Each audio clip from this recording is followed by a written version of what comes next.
Bareskrim Polri membongkar kasus pinjaman online atau pinjol ilegal dengan modus pengancaman, pemerasan, dan penyebaran data pribadi. Sedikitnya 400 nasabah menjadi korban dua aplikasi pinjol ilegal, yaitu dompet selebriti dan pinjaman lancar. Salah satu korban diperas hingga 1,4 miliar meski seluruh pinjaman sudah dilunasi. Dirtindak Pit Siber Bareskrim Polri menangkap 7 tersangka dalam kasus pinjaman online ilegal yang diduga melakukan pengancaman, pemerasan, serta penyebaran data pribadi para korban. Kasus ini diungkap usai korban berinisial HFS melapor polisi pada 9 Juli 2025.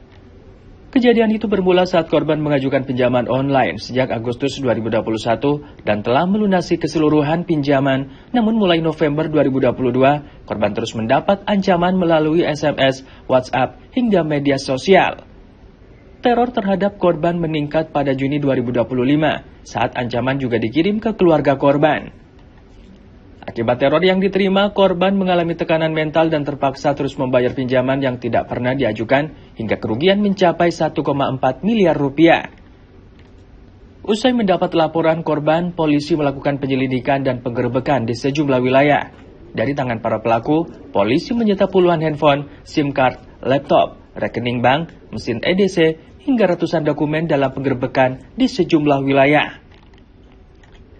Penyidik juga telah memblokir dan menyita dana operasional pinjol ilegal di berbagai bank dengan nilai mencapai 14,2 miliar rupiah. Di PT Odeo Teknologi Indonesia, operasional PT Odeo Teknologi Indonesia, kemudian Customer Service PT Odeo Teknologi Indonesia. Dalam pengungkapan kasus ini, Dirtipid Siber Bareskrim Polri berhasil mengamankan 7 orang tersangka yang terbagi dalam beberapa klaster. Yang pertama, klaster penagihan atau debt collection atas nama NEL alias JO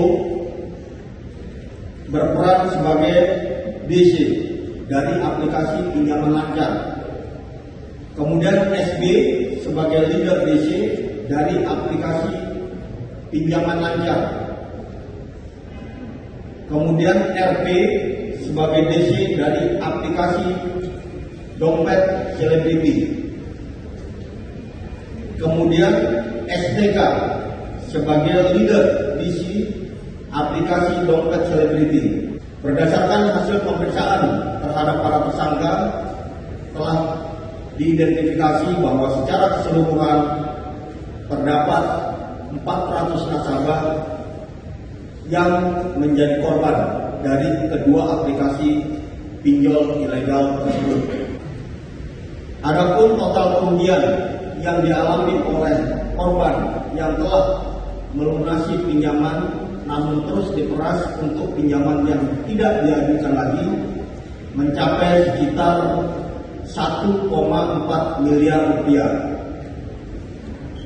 Para pelaku melakukan pengancaman dan pemerasan terhadap korban HFS menggunakan laptop dan handphone. Pelaku juga mengirimkan foto wanita telanjang dan hanya menggunakan celana dalam yang dimanipulasi dengan foto wajah korban, yang kemudian foto manipulasi tersebut dikirimkan kepada korban dan keluarganya.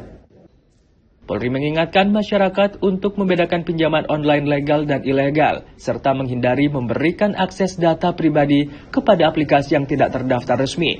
Hal ini untuk menghindari kasus serupa terulang kembali.